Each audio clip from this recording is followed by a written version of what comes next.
morning and welcome to the Monday Morning Marketing Podcast. I'm Esther. I'm Melanie. And today we're joined by Tracy Lamourie, international award-winning publicist, founder of Lamourie Media and media mogul who founded her empire on kindness. Welcome, Tracy. Hi there. Thank you so much. Super excited to be here. So today we're talking about actionable tips on how anyone can elevate themselves as thought leaders to the top of any industry using earned media. Where do we start? I mean, the intro alone is incredible, Tracy. It's true, though. It's easier than people think. And so I know you guys are marketing experts, so you know all about brand building and all that. And, you know, we often say that PR and marketing are cousins. And so I speak a lot to entrepreneurs, you know, just in general, about how they can build their brand and how they can access different forums to have that and be interviewed by mainstream media to build that third-party credibility. And when I speak to marketing people, it's about how they can build their brand, because I work with a lot of marketing people in terms of, you know, your own expertise and have opportunity to speak in media about what you do, because there's a lot about marketing that, you know, whether it's from marketing experts, media or mainstream media, you'd be surprised how much opportunity there is to be quoted in, you know, Reader's Digest and things like that. But I also speak to marketing people about how they can take some tools from the publicist tool belt to help further serve their clients in ways that we do. And again, by helping to build that third-party credibility that supports their sales and marketing. So when they open their mouth to sell something, they've got that third-party credibility. So you mentioned a publicist tool belt there. Is that something that you do, or is that a sort of a recognized brand that everybody does? No, I just sort of, you know, that's just sort of my language. But what I mean by that is there's all kinds of things. I mean, all publicists will use their service, and some that are accessible at no cost to entrepreneurs, to marketing experts, to whoever. Things like Help a Reporter Out. That's a free service. Source Bottle in Australia. Excuse me. The matchmakers for podcast guests and podcast hosts. So all these different, and people who don't know what we're talking about, things like Help Reporter Out and Source Bottle, 80% of entrepreneurs do not know about those. And I myself, within 1 week last year, I got one client alone in the New Yorker and in Reader's Digest in 1 week, just utilizing Harrow, for example, Help Reporter Out. So Harrow. Oh, yeah, sorry. So Help a Reporter Out and Source Bottle in Australia. Those are forums where at no cost, anybody, entrepreneurs or experts in any field, can connect with reporters who on deadline are looking for expert sources for their stories. And again, I mentioned a couple of publications in 1 week you got a client into, but using that service, free service, I've gotten clients into Reader's Digest and the New Yorker, Good Housekeeping, Oprah.com. Oprah? Yeah, Oprah.com, not the TV show because it isn't the show, but Oprah the magazine. Yeah. Okay. And that was a Canadian hairstyling client, celebrity stylist now. But a mention like that, you can ride on for a year. My one client, Good Housekeeping magazine, she 26 years old. She had never been in any media before. And she was a life coach, like a whole bunch of other life coaches, but with nothing to differentiate herself on paper from anybody else. So she was thinking, how in the marketplace do I sell myself so that people will know to come to me? So she thought, well, if I share my personal story, people will see what I've been through, that I can help them. So she literally hired me one day. And her story was about successful living with bipolar. She hired me on a Wednesday. On the Thursday, through Harrow, I connected with a reporter from Good Housekeeping. Again, this is a young girl who had no media ever. The reporter from Good Housekeeping interviewed her and put her in the print issue of the magazine. So her first ever media, people think you have to build from small, but her first ever media right out of the gate was a big feature in Good Housekeeping. Does it help, though, that it's you, Tracy? How do you mean? You mean you were the one that connected her? Connecting. Well, the reporter didn't know me. I mean, there's skills that, you know, so there's skill. I just met that person, the reporter off Harrow. She was looking for women to share their stories about bipolar, but it is a skill in how you present it. So we can say Harrow and Source Bottle, and people can go to it and say, hey, I tried, you know, but I didn't get anything. Well, I mean, we get them like this. So there's certain skills. Number one, you got to be quick, because the reporters are under deadline. So if you're taking 3 days to write the perfect essay, they're not going to go back and, you know, redo their article because you had a good comment. Chances are they're trying to get quick sources. So you got to do it quick, and you got to understand advertorial versus editorial, which is something that it's huge for entrepreneurs. And no matter how much you try to explain it to them, they'll still come back with, oh, well, let's do a press release about And you have to explain, no, that would be where they'll just send you right to the ad department with that. That's a marketing thing. You have to have it's a different mindset to think of yourself as, to really understand their demographic, and then to think of yourself as there to give information to their audience, which is what they're looking for, not to give you free advertising, for your project, which is what they know you want. So you mentioned there, about that young girl telling her story. So that would be one of the key things. And I mean, our audience has heard this from us before on other occasions. Tell your story. You're the only one who has that story. It may be similar to other people, but you have your story. So what would you say to people who maybe don't feel comfortable sharing something like bipolar, or sharing something like an illness that they have?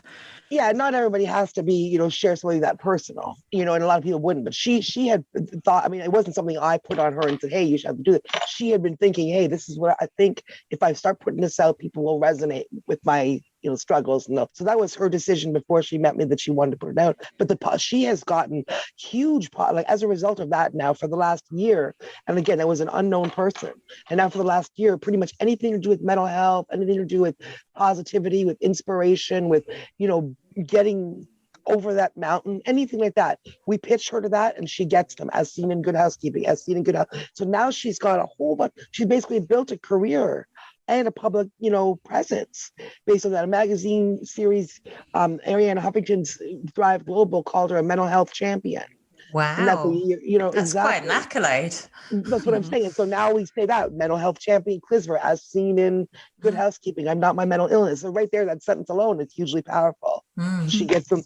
And I tell that story a lot because people think you have to start at your local paper or on a blog, or not necessarily. It literally is looking. I send my clients to a small podcast, a small blog, to Reader's Digest or whatever. To me, it's all about building that credibility, building that, what they call thought leadership now. But when you search my name now, if you search my name 10 years ago, you'd find some activist work I did. But you search my name now and you find 180 podcasts, a bunch of articles written about me. There's a new one just today, all this stuff. So I don't have to. So now when people come to me, someone refers someone to me, for example, and I say, hey, do you want to see some references, or do you want to see, I just have to send them, say, Google me. Check out the links. I don't have to sell myself in the way that I used to have to sell myself. It's all there already. See, Esther, people can Google me and they'll find me, but they won't find you, will they, Esther? No, I have one of those names that nobody knows how to spell anyway.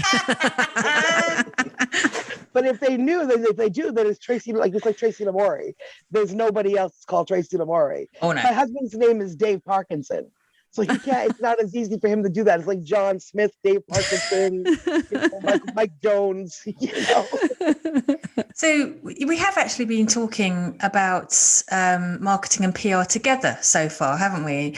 And they very much go hand in hand. And I don't think that most small business owners, I mean, we do have our largest audience would be small business owners. I don't think they realise they do go hand in hand quite as much as we realise it does. So how much should a small business owner focus on these? So absolutely, I would say, and I already knew this, it's why I started writing my book, Get Wrapped, which is aimed at that audience. But this is what I've really learned in doing all these podcasts that I've been doing in the last 6 months is truly, I was right, about 80 to 90% of entrepreneurs, I would say, don't think about PR. They don't conceive of themselves as somebody that's going to be quoted in media, or how do you get into the new, how do you break that way they don't get that. They don't see how that's possible. And they think of themselves as, I'm just a whatever. Those people that get the awards or are on TV or whatever, they're, no, the only difference between them and you, if you see someone in your field on TV, is they had a publicist or they knew how to reach out to media or to suggest a story. Because media doesn't go far and wide looking for, the best doctor, the best whoever. They take the story as it comes to them usually, or the the content they know, or whoever's in their Rolodex as the expert for that. So but you know what? There's not one major corporation in the world, not one, that doesn't have a PR or communications department. So that fact alone should tell the entrepreneur they're not on a level playing field for that. They're missing all those opportunities. And so if you have more time than money, I always say, take a look, try to figure out the entrepreneur versus editorial, try to, maybe you can pitch yourself a little bit. But if you have a marketing budget, think about it, dividing it for a month, even if it's only for a month, or for the 3 months or whatever it is, get a publicist for that period of time, because it'll open up your mind. I work internationally. Hi. Just dropping it in there. Throwing that in there. But just seriously though, because at the end of that month, you'll understand the pitch. Right. And then you'll understand, you'll see how you're framed. Your mind will probably be like, whoa, you'll be amazed, literally amazed, because you'll be getting media. You'll see that into your profile about you. And that feels good. And that's validation. And I had one of my clients she was just a power lady, and she was just going for their pre-seed funding. I'm not a finance girl, and that's when she hired me. So they were in the middle of all that. She literally said to me after 6 weeks, I'm talking about this on podcast a lot now, because it really paints a picture. After 6 weeks of working together, she said, "You changed my business and my life." And I'm like, that's a pretty big accolade. What do you mean? Wow. She said, "You made investors take us more seriously." And right there, so at a time, that's huge. I was always thinking more about the customer, how, elevating yourself above the competition and all that. But I hadn't thought about that because I'm not a finance girl. But investors taking you more seriously is the difference between, them going, look at that media they got. That's interesting. Look how all the way in Japan are talking about that. Is the difference between them dropping $2-3 million on your company or passing it on and going to the next one. No, it's true. Yeah. And I hadn't even thought of that. So now I'm like, oh no, like from that perspective, even more valuable, because again, we build, and then everything that we do supports the marketing department, right? Because again, if they're credible, or the person is credible, or you're credible, or whatever, then when you're selling or talking or whatever your message is, or when they Google, well, who's this person saying this to me? Who's this Tracy? Who's this Melanie? Oh, okay. They look, they have it's like, why are some GoFundMe successful? Because it's not just the idea. They look at the personalities and who they are and what they've done, and all that stuff that matters, right? So in a world where we're all, how do we connect? The best way to know about who someone is by looking at what they're doing, right? And we have to be, especially as women, not be ashamed. I was doing a podcast the other day and someone was like, oh, but aren't we bragging if we do that? And women say that all the time, but there's a big difference between confidence and arrogance, and that's something that we really need to realize. You need a little bit of both, in fairness. Yeah. You do a little, don't you? Well, but you know what? One of my clients, Anne-Marie Fisher, I don't know where she heard this quote. I don't think she made it up, but she said this perfectly. Confidence has a smile, and arrogance has a smirk. Confidence has a smile, arrogance has a smirk. Right? Because confidence is like, hey, yeah, this is good. Let's get together. Let's, keep slow. But arrogance is like, oh, I'm better, like because I'm good, you're not as good. Or look at me. I'm, that's not what confidence is. So, they're completely different, really. So can I ask you, we now understand that it really is essential to have both in your business model, but can you do too much or too little marketing and PR? Yeah, I would say, yeah, probably. I mean, too much of anything. I mean, depending on how your division of your time, number one, as an entrepreneur, your own division of your time. And if you're doing things on your own, like number one, if you're doing it, the DIY, number one, the more time you're spending on that kind of stuff, the less time you're spending doing what you love, which is, being that entrepreneur, being on the stage, whatever it is that you do. That's why you got into this. So you don't want to spend all your time becoming a marketer or becoming a publicist or something. Yeah, in terms of us. Yeah. And in terms of, can a brand have too much? Well, that it depends too what your messaging is and how like you don't want to be in their face all the time either. No. So it all depends on how, that's the song that you overhear played all the time too. But I mean, I don't think it's too much necessarily. I mean, once you get to a point where if you're being called for interviews and what you're saying is of value and all that, you're not pushing it, you're in different forms. I don't think you have to worry about being, oversaturated in that because it's a big, giant media world. But in terms of your own time and your spent, you don't want to get away from your core what brought you to what you're doing either, right? So, amen. And is there any such thing as bad PR? Oh yeah, I think so. I definitely don't. You always see people say, "Oh, what do they say? Any press is good press." There's no such thing as bad PR. Oh, people say that all the time, and I'm always like, "Oh my God, you're so wrong." There are people who pay publicists. I don't have any clients like this right now. I'm more about elevating and celebrating. They want to be seen and shit. But there are people who pay publicists to keep them out of the news. So yeah. And I mean, just even we know that's not true as individuals. Like, I mean, I as an individual, like, if I see something, I'll judge and decide. We all decide who we want to do business with, or who we like, or who we don't like, based on, their presence, the kind of things they say, their social media presence. And I know certainly in the last year when some people were, I don't know, losing their whatever on the Facebook, with all the things going on last year, there's some people that I, change my opinion of based on stuff that they said, or, and that's just on the social, their own little PR. It's not even in the newspaper, but it does matter. People will definitely judge you, and we all do it based on, sometimes on good things, sometimes on bad things. Mm-hmm. Like sometimes we're fairly judged, you know what I mean? Like it's, we can't expect not to be judged. We can't be putting all this negativity out in the world and thinking, oh, I'm not going to get it back, right? So those kind of things matter. And people think that, oh yeah, I definitely don't agree with that. Any publicity is good publicity. I think good publicity is good publicity. So can I ask Tracy, for our listeners, is there maybe some top tips that people can take away from, because you've mentioned a lot, in fairness, but is there, we obviously still want to contact you and learn more about you, which we will do at the end, and we're also going to learn a bit more about Get Repped as well. But is there any actionable tips that we can give our listeners to take away today, please? Yeah, I would say put together a pitch. At least a pitch will differ depending on who you're talking to, but at least your little bio. It's the pitch for the bio that you'll use in your pitch, basically. And so it's the about you, it's not your regular bio. It'll include stuff from your regular bio, but it's mostly what makes you a compelling guest, what makes you knowledgeable about this stuff, what a couple of ideas of what you might speak about if you were on the radio, for example, or on a podcast. For example, is, when I send in my pitch about me to be interviewed, I don't just say Tracy's an international award-winning publicist. People will be like, great, so that's lovely, wonderful. Wonderful. But kudos to you. But I mean, then I'll say, like you said at the beginning, Tracy can give tips about how any entrepreneur can get to top of any industry using earned media. Or another thing I talk about is building up your confidence so that you can build up your brand, so that you can build up your community, the activist perspective. So whatever it is, think about some little ideas. Hook.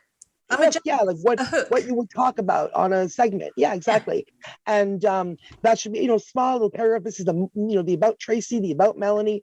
And then honestly, spend some time looking at hair. If you haven't heard about hair, go look at it again.